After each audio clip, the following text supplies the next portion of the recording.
یہ کہتے ہیں کہ میری بیوی نے میری اجازت کے بغیر کورٹ سے طلاق لے لی ہے اور دوسری شادی بھی کر لی ہے اور میرے بچوں کو مجھ سے ملنے نہیں دیتی ہے، کیا حکم شرع ہوگا؟ دیکھیں، کورٹ کا جو خلا ہے، اس کو خلا عرف عام میں کہتے ہیں، اگرچہ یہ فسخ نکاح ہوتا ہے۔ فسخ مینز فے سین خو یا خے اردو میں، اس کا مطلب ہوتا ہے نکاح کو ختم کر دینا۔ ہمارے کورٹ میں اگر عورت دعویٰ دائر کرتی ہے تو جج 3 نوٹس جاری کرتا ہے تاکہ شوہر آئے، اگر وہ نہیں آتا تو پھر جج شوہر کے قائم مقام ہو کر اس نکاح کو ختم کر دیتا ہے۔ تو یہ ہر صورت میں یہ حکم نافذ نہیں ہوتا۔ اچھا، یہ ججز پر اٹیک نہیں ہے، ججز جو ہیں وہ دلائل کی روشنی میں فیصلہ کرتے ہیں۔ یہ اصل قصور ہوتا ہے، ناراض مت ہوئیے گا، وکلاء کا، کہ جب عورت جا کے کہتی ہے کہ مجھے شوہر سے چھٹکارا چاہیے تو وکیل کیس کو مضبوط کرنے کے لیے اس میں بعض جھوٹ کی آمیزش کرواتے ہیں۔ ہر وکیل نہیں کرتا، یہ بھی یاد رکھیں، بعض کرواتے ہیں کہ آپ کا کیس کمزور ہے، ایسے جان نہیں چھوٹے گی، آپ یہ کہیں شوہر مارتا تھا، پیٹتا تھا، نہ نفقہ نہیں دیتا تھا، اس کے غیر عورتوں سے مراسم تھے، وہ شراب پیتا تھا، نشہ کرتا تھا، جوا کھیلتا تھا، پھر آپ کا کیس مضبوط ہوگا۔ عورت ہاں میں ہاں ملا کر یہ کر دیتی ہے، اور ان جھوٹی باتوں کے اوپر جج کو کیا پتا کہ کیا حقیقت ہے کیا نہیں، وہ گواہ بھی لا کے کھڑا کر دیتے ہیں، جج اس کے اوپر فیصلہ کرتا ہے۔ اس لیے اگر جج کو نہیں پتا واقعی، وہ صرف وکیل کے دیے ہوئے دلائل کی روشنی میں فیصلہ کرتا ہے، ایسے جج کی قیامت میں پکڑ نہیں ہوگی، لیکن وکیل کی ہوگی اور بیوی کی ہوگی۔ تو ہر صورت میں یہ کورٹ کا خلا نافذ نہیں ہوتا، لیکن بعض صورتوں میں ہوتا بھی ہے۔ اب چونکہ آپ کا کیس مجھے نہیں پتا کہ آپ نے کیا کارنامہ کیا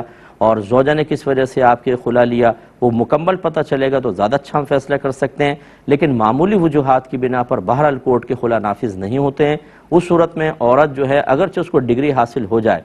پھر بھی وہ اسی کی بیوی رہے گی، اور دوسرا نکاح کرنا اس کے لیے شرعاً بالکل جائز نہیں ہوگا۔ یہ ایسے ہوگا کہ ایک شوہر کی موجودگی میں عورت شادی کر کے دوسرے شوہر کے ساتھ رہنا شروع کر دے تو وہ نکاح نہیں ہوگا، اور اس کا ساتھ رہنا گناہ در گناہ در گناہ ہوگا۔ یہ جتنے بھی خلا لے کے بیٹھے ہوئے ہیں والدین وغیرہ یا بچیاں، ہماری بات کا برا نہ مانیں، ہمیں آپ سے کوئی پرابلم نہیں ہے، آپ اگر ہماری بات نہ مانیں یا ہم پر غصہ کریں ہمیں کوئی فرق نہیں پڑے گا۔ میدان محشر یاد رکھیے گا، عنقریب دا ڈے آف ججمنٹ میں آپ کو جواب دینا ہوگا،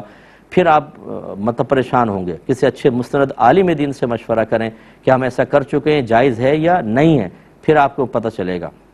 تو لہٰذا یہ بالکل غلط کیا اگر انہوں نے غلط کیا، اور اگر واقعی بعض جوازی صورتیں بھی ہوتی ہیں جیسے شوہر کا بہت ہی زیادہ ظلم و ستم ہوتا ہے، وہ مارتا ہے، پیٹتا ہے، واقعی وہ نہ نفقہ نہیں دیتا، نہ طلاق دیتا ہے، نہ اپنے ساتھ رکھتا ہے۔ کتنے شوہروں کے ایسے مجھے کیسز آئے، نہ تجھے پاس رکھوں گا، نہ تجھے طلاق دوں گا، نہ نفقہ دوں گا۔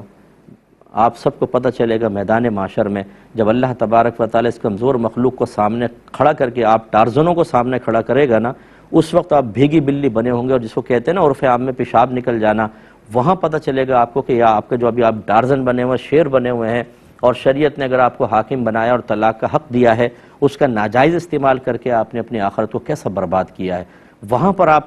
ہاتھ جوڑ رہے ہوں گے بیوی کے سامنے کہ مجھے معاف کر دے، لیکن اگر وہ نہیں مانی تو جہنم ٹھکانہ ہوگا، اتنے عرصے جہنم میں جلے گا انسان کہ تصور نہیں کر سکتا۔